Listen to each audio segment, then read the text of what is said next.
Hi everyone, আজকে আমার recipe হচ্ছে সবজি রান্না। এখানে 5 রকমের সবজি আছে।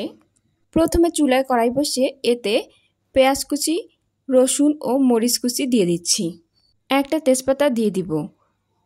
কেটে রাখা সবজিগুলো দিয়ে দিব। এরপর আমি চামচ দিয়ে সবজিগুলো নেড়েচেড়ে ভেজে নিব কিছু সময়ের জন্য। 1 চামচ হলুদ দিয়ে দিব। এরপর নেড়েচেড়ে নিব।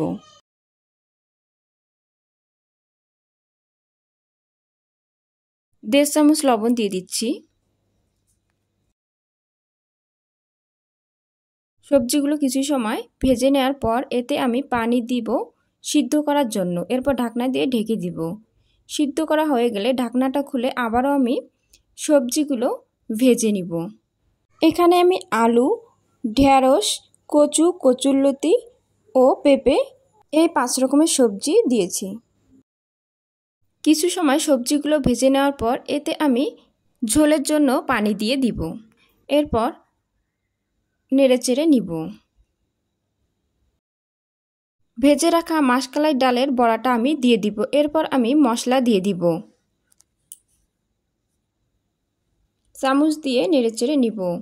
পানিটা যখন ফুটতে শুরু করবে গ্যাসটা বন্ধ করে দিয়ে আমি তরকারিটা নামিয়ে নিব। এভাবে সবজি রান্না করে খেতে দারুণ লাগে। Thanks for watching.